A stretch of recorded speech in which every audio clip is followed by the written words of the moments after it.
Distinguished ladies and gentlemen, good evening, Assalamu alaikum and Namaste. It is our extreme pleasure to have you all today in the closing session of the NASPAA South Asia Virtual Conference 2021 on Preparing Public Leaders in South Asia for a Post-Pandemic World. Organized by the South Asian Institute of Policy and Governance of North-South University, the Network of Schools of Public Policy, Affairs and Administration NASPAA of USA, and the Indian Institute of Management Ahmedabad. This is Rudmila Khan, Program Officer of Center for Peace Studies, SIPG.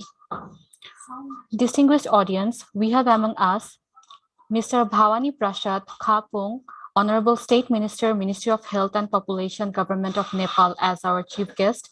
And as our special guest, we have among us Dr. Angel Wright Lanier, Executive Director, NASPAA, Dr. David Marshall, Director of Membership Development, NASPAA, and Dr. Namrata Chindarkar, Chairperson, JSW, School of Public Policy, Indian Institute of Management, Ahmedabad. The session will be chaired by Professor Atikul Islam, Vice Chancellor of North-South University, Bangladesh. Now let me invite Mr. David Marshall, Director of Membership Development, NASPAA, USA, to deliver his speech. Good evening, everyone, and good morning from Washington, D.C. My name is David Marshall, Director of Membership Development at NASPAA, and I just want to acknowledge and thank the folks at North-South University, SIPG, Tawfiq and Rizwan. You guys have done such an awesome job. Also want to acknowledge our hosts from our IMA, especially Nimrata and Gopal, and our very own Triparna Vasavada from our South Asian Committee. It's so nice to see familiar faces and meet new ones, and congratulations to all for a wonderful conference. I had the great pleasure of meeting Tawfiq and quite a few folks at South SIPG North-South in 2019 when North-South University hosted our NASPAA's global simulation competition. And they really rolled out the red carpet for us there. And just after that, a few days later, Tawfiq and I traveled to Delhi to OP Jindal University to attend NASPAA's first South Asian conference, which was titled Governance in an Era of Inequality, Training the Next Generation of Policy Practitioners in South Asia. We learned a lot at that meeting. One of the biggest takeaways was that there's a lot of important work that is being done in South Asia, particularly in research and teaching environmental health and the relationship between pollution and citizen health. Now, that conference obviously took place before the pandemic in 2019, and that focused on a lot of inequality that throughout India's policy challenges in recent years. The panelists drew a lot of attention on the consequences of inequality and most notably healthcare and education. The understanding has only been intensified by the experience of the pandemic and the extreme and disproportionate impact of COVID on the poorest residents of all of our countries. When we left in 2019, I got a sense of how vexing these policy challenges are in South Asia, and also what the opportunities there are for for committed graduate students to put their training to use and to combat social inequality and working on solving many of these problems. While we would love to have been in here, but done this conference in person, we are excited that these themes of addressing inequality, environmental health, and sustainable development are being addressed. And thank you again for this meeting. Finally, NASPAA is more committed than ever to connect all of our good colleagues and curriculum to programs in South Asia to global public administration education. And in 2019, our conference, our executive council approved an invitation to Indian schools of public policy and administration. And I believe the folks at Jindal University were working to create such an Indian association of schools. And it is our hope that we can bring in more Indian members and South Asian members to NASPAA. And I encourage all of the South Asian schools, not certainly in India, but in Bangladesh, Sri Lanka, Nepal, Bhutan, others, to work with us and to continue to reaching out to members of NASPAA in our committee. And we would love to interact and communicate with you and answer your questions. And we really want to keep this relationship going. With that, thank you so much. And I'm going to turn it over to our Executive Director, Dr. Angel Wright Lanier. Thank you. Good evening and good morning from the United States, here just outside of Washington, D.C. My name, again, is Dr. Angel Wright Lanier, and I'm the new Executive Director of NASPAA. First, I'd like to thank the co-host of the conference, the South Asian Institute of Policy and Governance, North-South University, JSW School of Public Policy, Indian Institute of Management of Ahmedabad. I also want to acknowledge the NASPAA South Asian Subcommittee led by Dr. Triparna Vasavada. Before transitioning to NASPAA, I served in local government in the United States for 20 years. Although I enjoyed my time there in that work, my true passion is public service education. Therefore, I'm thankful to be a part of this wonderful organization. NASPAA has 320 members. Most of those members are in the United States, but the majority of our growth in the past several years has been outside of the United States. The South Asia Conference is important to NASPAA because it highlights our commitment to including the Global South in the international community of public policy schools. We are proud of our 3 Indian member schools, including our co-host, the Indian Institute of Management in Ahmedabad, the National Law School of India University, and the Indian School of Public Policy. Likewise, we are equally proud of our co-host, North-South University in Dhaka, Bangladesh, which was NASPAA's very first South Asian member, and thank you again for that. We had 20 members in Asian countries, including China, South Korea, Vietnam, and Singapore, just to name a few. We had members in 5 Latin American countries, including Brazil, Colombia, Mexico, Puerto Rico, and Venezuela. We hope to expand further into the West Indies, as well as Central and South America. NASPAA has members in 3 African countries, Egypt, Ghana, and Kenya. I recently started partnership discussions with the Consortium for International Management, Public Policy, and Development Organization. It's better known as SIMPAD. Our goal is to work with them to try to strengthen our relationships with public affairs schools on the continent of Africa. So the future of NASPAA looks very bright. The Executive Council will undertake a strategic planning process next year. I'm hopeful that we can begin the initial stages of that planning by May 2022. Staff is also working on a diversity, equity, and inclusion implementation plan, which will allow us to implement recommendations put forth by our DEI task force. During our conference this year, one thing was clear: there's a definite need for additional teaching cases, and we're working hard to meet that need. As a result, NASPAA has created an online platform for sharing public administration teaching cases and simulations around the world. That platform is called Public Cases. I encourage you all to take a look at it. It's our hope that colleagues from this conference will consider extending their panels into teaching cases that can be uploaded into the platform and shared around the world. We're grateful for this opportunity to come together virtually at this event. However, all of us at NASPAA hope to meet in person in South Asia sometime in the near future.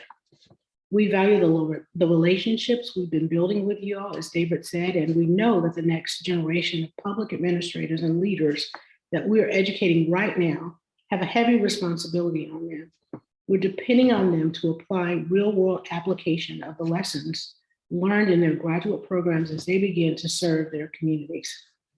Finally, I hope that each of you will consider NASPAA as your global ally in research, educational excellence, and the promotion of public service careers and values. I encourage you all to reach out to me and other NASPA staff members on how to become engaged with us. Indeed, we hope you will contribute to public cases, attend our annual conference, whether in person or virtually, and most of all, become members of our network. Additionally, I would like to encourage you all to reach out and stay in touch with Dr. Triparna Basavada, the chair of NASPA's South Asian Subcommittee. She and others on the committee, several of whom have participated in this conference this week, will be more than happy to answer your questions, collaborate, and ensure you are connected to our global network. Thank you all for your time and attention, and thank you for this wonderful conference. Have a good evening. Thank you, Dr. Angel, for this wonderful speech. Now I would like to invite Dr. Namrata Chindarkar, Chairperson, JSW School of Public Policy, IIM Ahmedabad, India, to deliver her speech.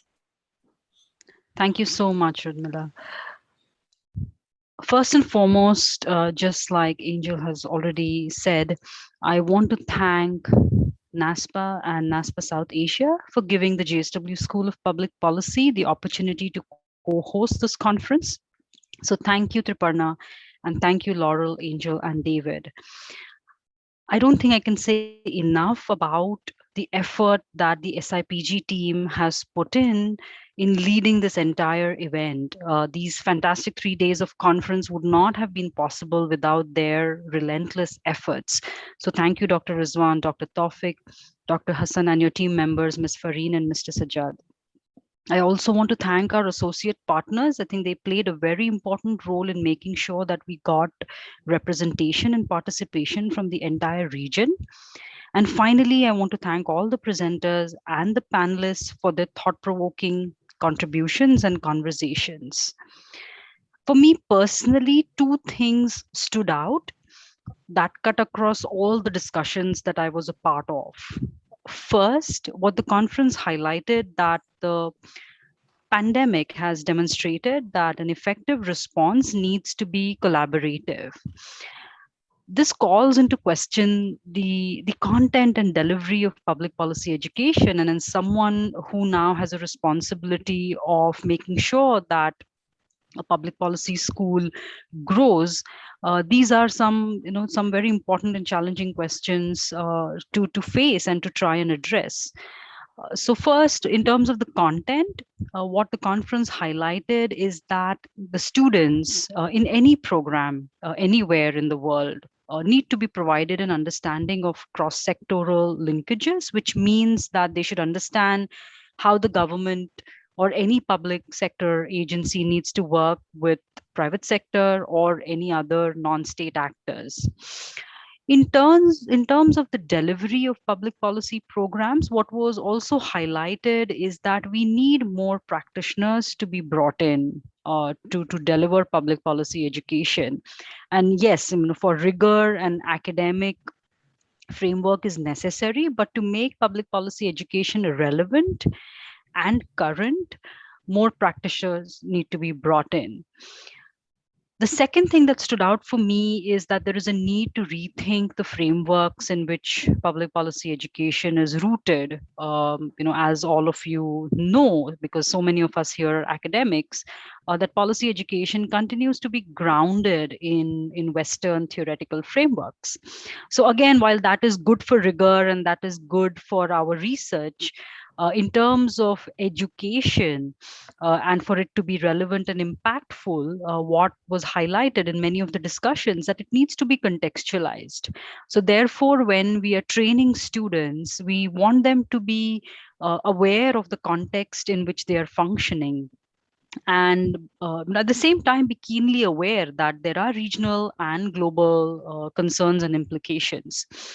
So these two, I think consistently stood out, and I hope that through the partnerships with NASPAA and all the other regional associations that have partnered with NASPAA to make this conference a success, we can work together towards designing and delivering the kind of policy education that we have been talking about, which is fit for purpose to deal with the VUCA world. So I hope that we can keep the conversation going. Thank you so much. Thank you, Dr. Narmata, for such a kind words. Now I would like to invite Dr. Rizwan Khair, Associate Professor, SIPG of North South University, to present a snapshot report of the conference. Thank you, Radmila.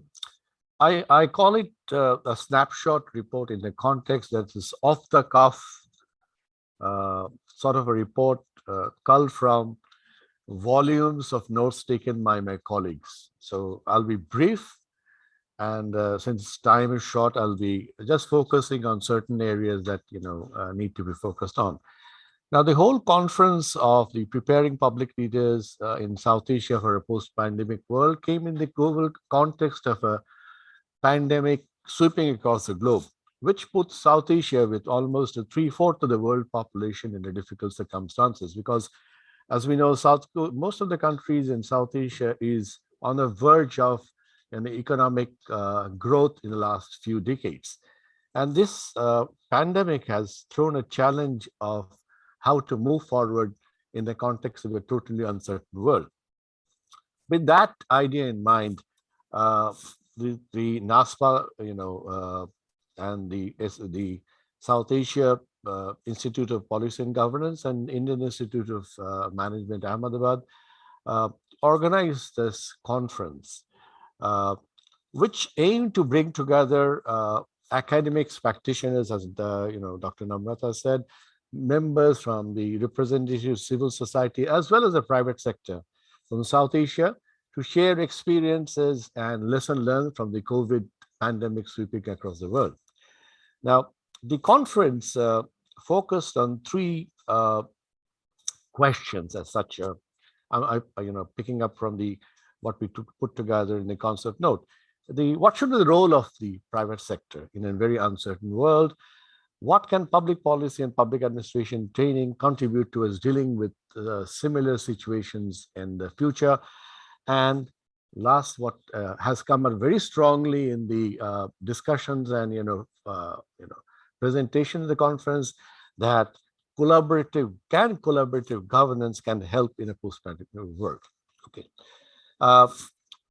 With the call for papers, I'll just give you an overview of what we were able to do. The conference had 9 themes. I'm not going to talk about them, but let me give you a very quick overview of what the conference was all about. When we went call for the papers, we got at the end, after review process, we accepted 83 abstract for papers, and where out of the 83 in the conference, 67 of the papers were presented and discussed. Some people got a cold feet at the end and dropped out. That's normal in a conference like this, but 67 out of 83 is a good number in any conference, I think. And then we had 14 panels. All the panels were present, but the panels were interesting. They were among the 14 panels, there were 9 presentations and 17 papers. So we can add 17 to the 83 of the conference, the statistics.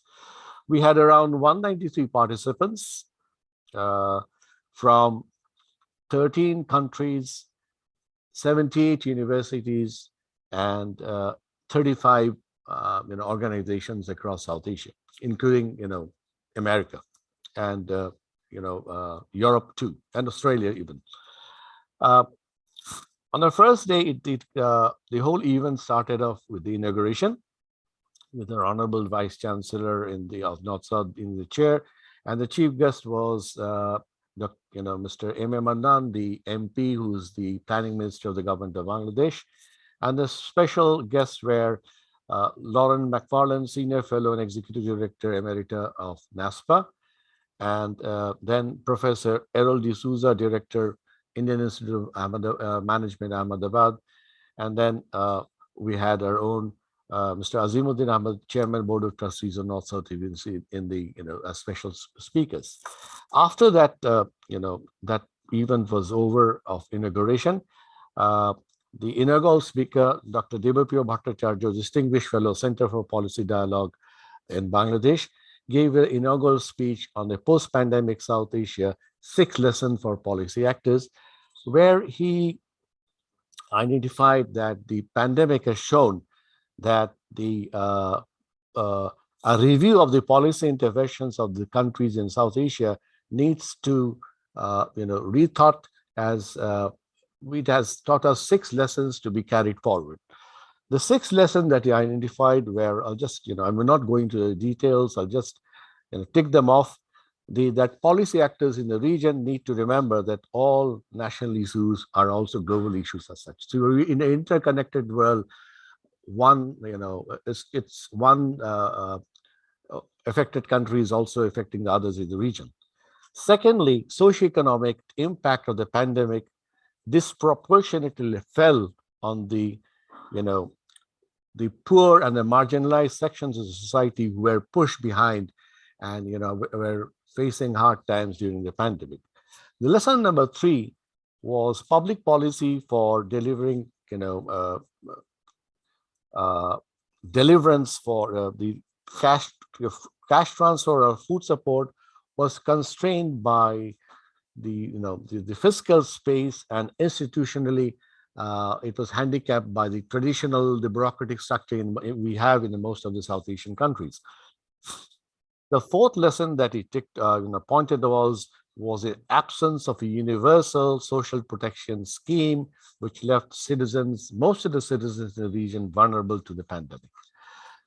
And the 5th was the pandemic actually had a brighter side.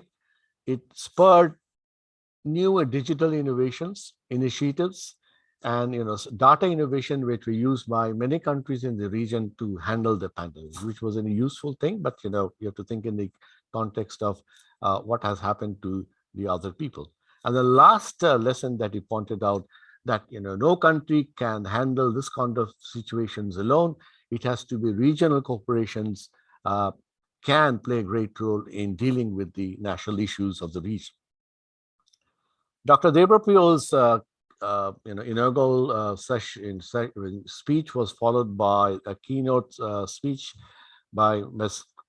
Yamini Iyer, the President and Chief Executive of Center of Policy Research, India, which she focused on COVID-19 and India's broken social contract. She talked mostly how the Indian state was put to a test in an unprecedented ways, and how its response will frame debates on how the country runs and how it will need to capacity, build the capacity of the state to deliver basic public goods in the years to come. During the speech, she pointed out there were 3 front lines in the context of India, as in rest of South Asia: unequal citizenship, lack of health security for all, and since India is a federal country, that needs to be deepened, and it allowed to be functioned. Full federalism should be allowed to function as much as possible. So she came up with the conclusion there is no alternative of cooperative federalism, and what is needed is much more deeper cooperative federalism in the end. Now, on the day 1, we had a number of sessions on different thematic areas. The different thematic areas that the presentations were made was managing pandemic in South Asia, COVID and beyond, lessons for the future, adapted policy making in an uncertain world, preparing public leaders for future epidemics and natural disasters, leveraging technology for governance in a post-pandemic world, learning from the pandemic for realigning public policy and public administration education in South Asia, which is the focus of NASPAA a lot, and the thematic area of crisis management and communication strategies which are needed in situations like this. During the thematics sessions, issues like performance of public leaders during COVID, the COVID-19 public health emergency preparedness and responses in South Asia, then pandemic and addressing poor people's challenges in South Asia, then leadership in a post COVID world, uh, then preparing public leaders for the future, and fostering public innovation through different kind of ideas which need to be carried, infused in the bureaucracy of the region. Now, they were very interesting. I'm not going into the details because that's going to take a lot of time. On day two, we move on to the day two.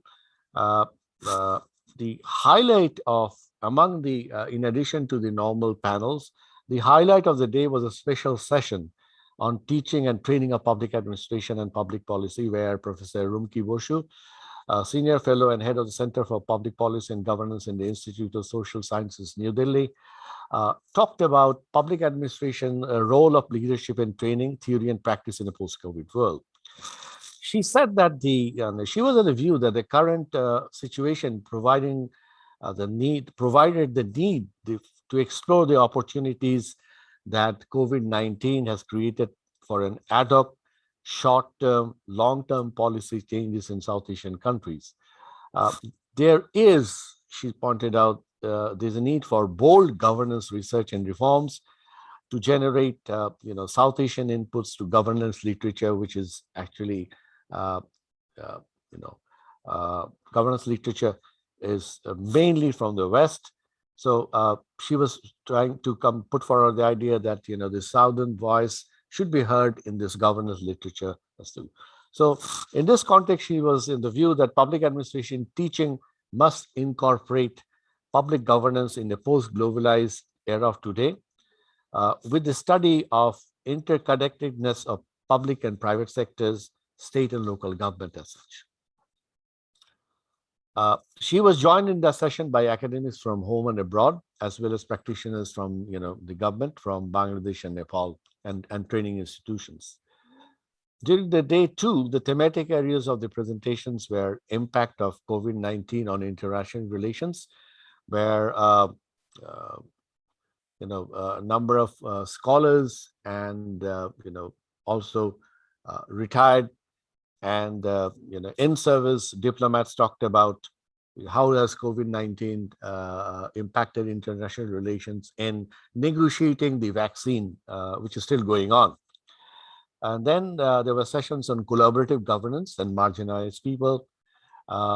Then there was, sessions on evidence-informed policy making amidst pandemic, and then a South Asian perspective. On the second day, another interesting session took place, which was a panel of panel and experience from the field. In which session, sitting MP of Bangladesh from Chapai-Nabganj, the divisional commissioner, the deputy commissioner, and the civil servant came together in the same panel and talked about the idea of collaborative governance, which became the focus, and how they have handled COVID-19 for the last 1 year by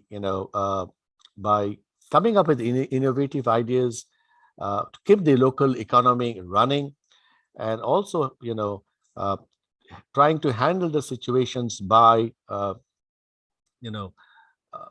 collaborating with the private sector, the citizens, and the local bodies in that area, which puts the focus on the idea that the collaborative governance is the only way forward for facing situations like this. Similarly, in the paper presentations, experience from the India, Nepal, Pakistan, and Sri Lanka was also presented.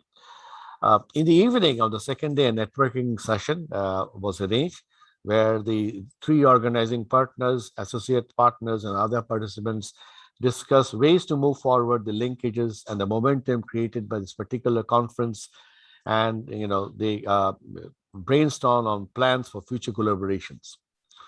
On the third and final day, which is today, the first session was a keynote presentation by Dr. Alistair Roberts, Professor and Director, School of Public Policy, University of Massachusetts, where he talked about, can democracy work in supersized politics?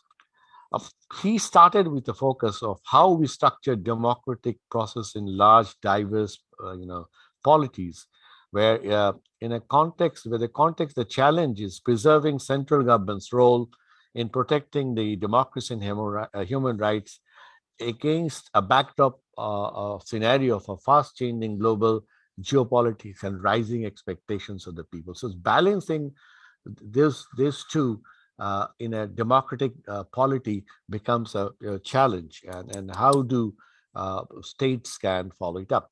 Then he moved on to the idea of the academia, where he noted that interestingly there need to be an improved representation of South Asia in the field of public administration.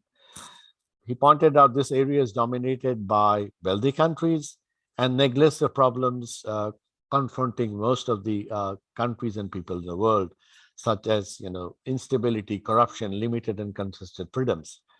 He came up with the statistics that 25%, most of the articles published in the top ranked journals come from three countries: USA, UK, and Netherlands. So you can actually get an idea, where the rest of the world is, fits in this picture. Countries having the largest population are represented in the top journals. India has got 0.1%, Bangladesh has got 0.3%, and Pakistan has got only 2% of the publications in those journals.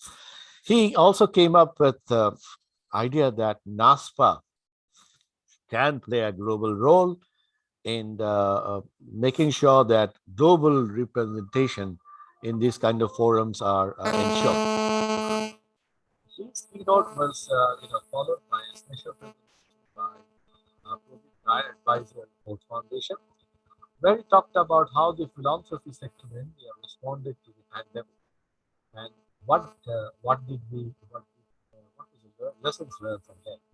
Where he presented the experience of NGOs and other private sector, how they collaborated in delivering health-related services between CSOs and private sector to adjust to the new reality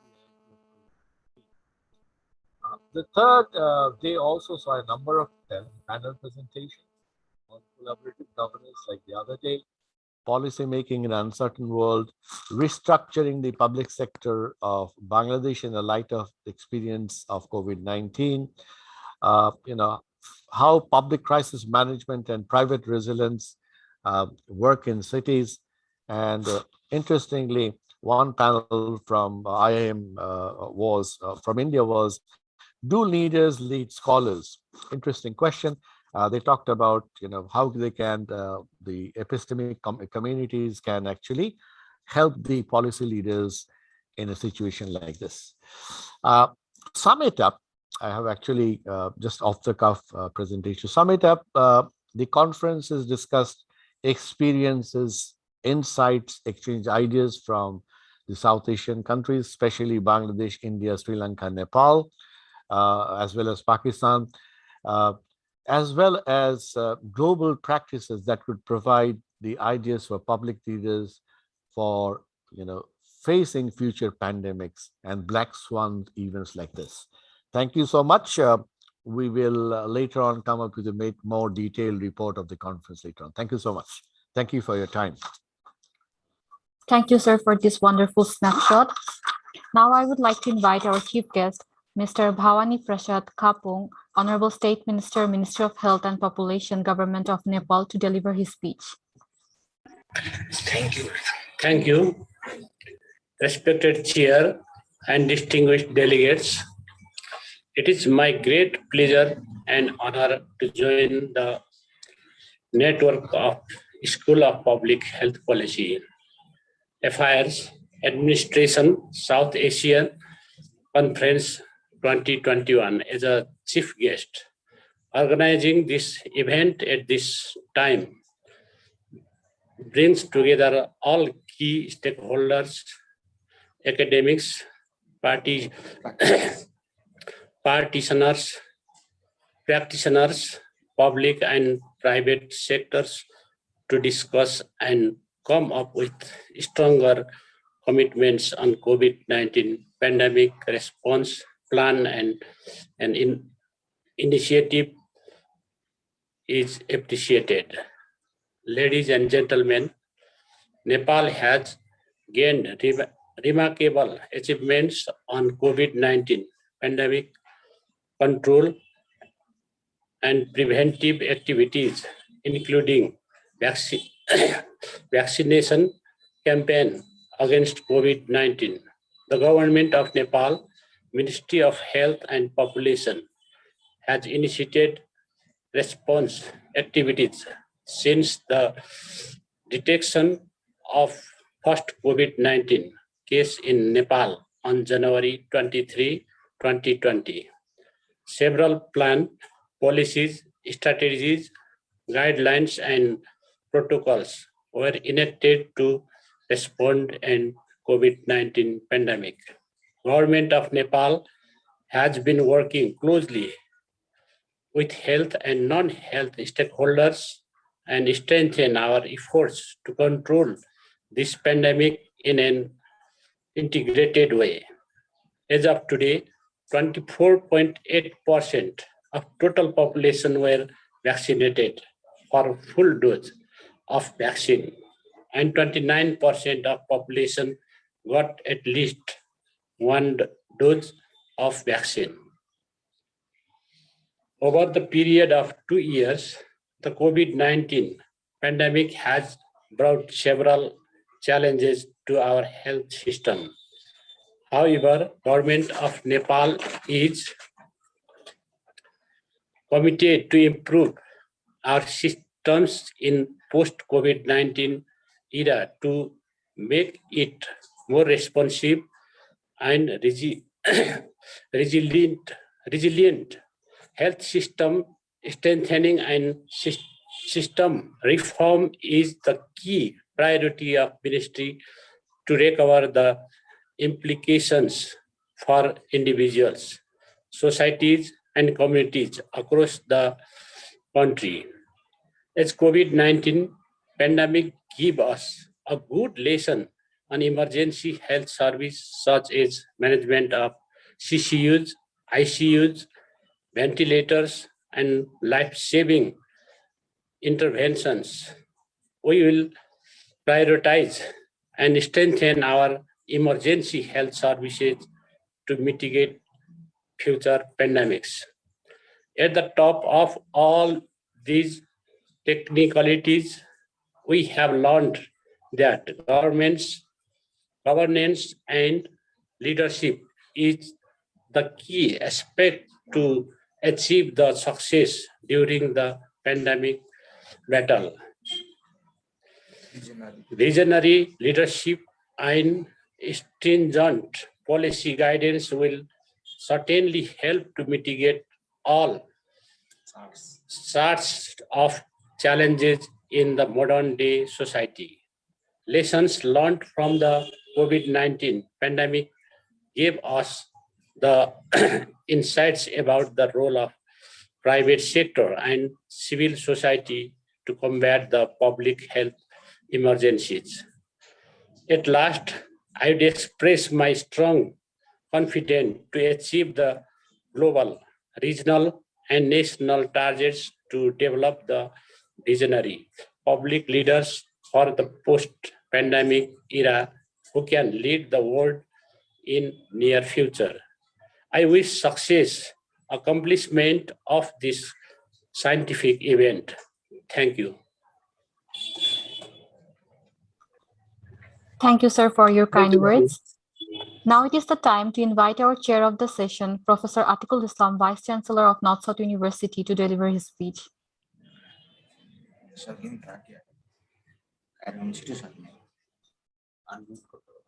you have to unmute.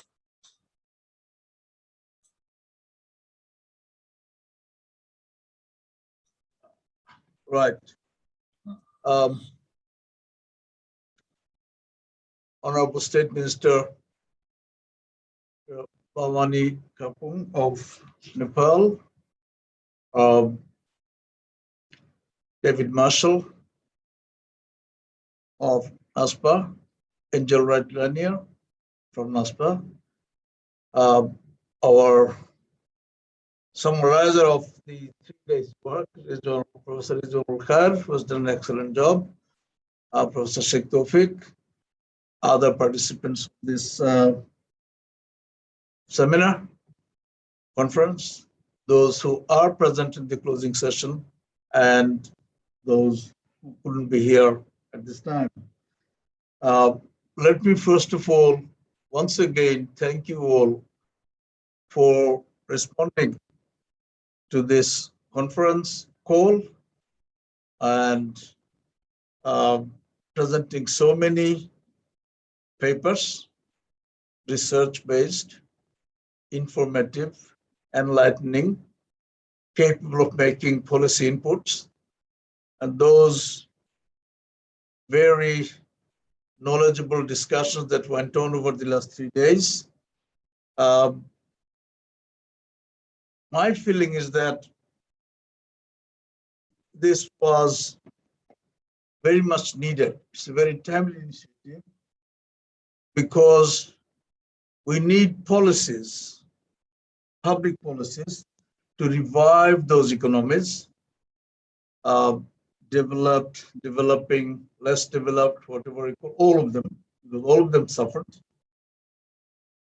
We need to have proactive policies for the loss of positions by the weaker sections of the society, particularly women, children. So we need to have proactive policies to redress or to make quick progress in those areas. We need policies to make up for the lost semesters in education. We need policies for movement of people in the world, all the service sector organizations. We need policies to redress the losses suffered by the informal sectors in various economies. We must do those things very promptly. And above all, we need to redress the shortcomings in the health and health administration system exposed by COVID-19. I'm sure all these papers will be published in some form, and I'm sure that this will contribute to our stock of knowledge about what we can do. And various governments and organizations will get guidance for their policy formation, for their regulatory activities, for their controlling activities, for the reviving activities. And that's where lies the global benefit of a conference like this. The sort of points that have been discussed here, the sort of conclusions that have come here, the sort of policy points that have been made here are relevant not only for South Asia, but for the world at large. And I am very happy to see that North-South University took this initiative. And I'm also very thankful to NASPAA and to IMM Ahmedabad for their contributions. Let me also thank our organizers, the team under the leadership of Sheikh Tawfiq, for managing this so nicely. And let's hope that we don't stop here. We keep on doing this kind of things that bring new knowledge. We keep on bringing these kind of things that are capable of making significant input into policy making by various important departments and various governments of this world. These are certain things that you're doing not for a narrow national interest, but for the benefit of the humanity. And as a university, we have a responsibility for that. And we thank you all who allow us, to encourage us, and to take us as partners in organizing this kind of research-based policy input making functions. Thank you so much. Thank you, sir, for the valuable speech. Now I will hand over the floor to Dr. Tawfiq M. Haq, Director of SIPG at North South University, Bangladesh, for offering the vote of thanks. Thank you, Rudmila. First of all, I would like to thank the guest of this closing session, our chief guest, Mr. Bhavani Prasad Kapung, the Honorable State Minister, Minister of Health and Population. I do understand he's a very busy person, sir. We are grateful to you that with your busy schedule, you manage time to join this session. And that has encouraged us a lot, because that shows that in South Asia, we need to have a kind of a collaboration with all South Asian countries in knowledge generation and also in the other areas. I would like to thank Dr. Angela Wright Lanier, Executive Director, NASPAA, and Mr. David Marshall, Director, Membership Development of NASPAA, for their wholehearted support for organizing this conference. Special thanks to Dr. Namrata, Chairperson of GSW School of Public Policy, for having a very collaborative partner here, and especially the three special people that I would like to thank are the three conveners. Definitely Dr. Tripanna, who had played a very important role from the very beginning and initiating this whole conference, Dr. Namrata, and definitely all we agree that a special thanks should go to Dr. Rizwan Khair, who did all this difficult task of coordinating this virtual conference, and which is not so easy, where we had six different time zone people joining in the conference, communicating with them, sending networks, sending emails. And thank you, Dr. Rizwan Khair, for a wonderful job. And also a special thank to the SIPG team. I do like to especially thank Farin Chabnam Bitu, Research Associate, who has been working relentlessly for last couple of weeks. And then also the whole team, Sajjad, Parvez, Sharfin, Rudmila, and also the IT team of NSU. Lastly, I would like to thank our Honorable Vice Chancellor, Professor Atikul Islam. Whenever I invite him for any this kind of the event with his busy schedule, he initially does not seem so happy that I'm engaging him in each and every event, but at the end, he says that he enjoys this kind of academic discussion. Thank you, sir, for all of your support for SIPG and this kind of the events. At the end, thanks to all participants and also moderator, discussants, and also the people who are presenting in this closing session. With that note, we are formally closing this 3-day international conference. Thank you all.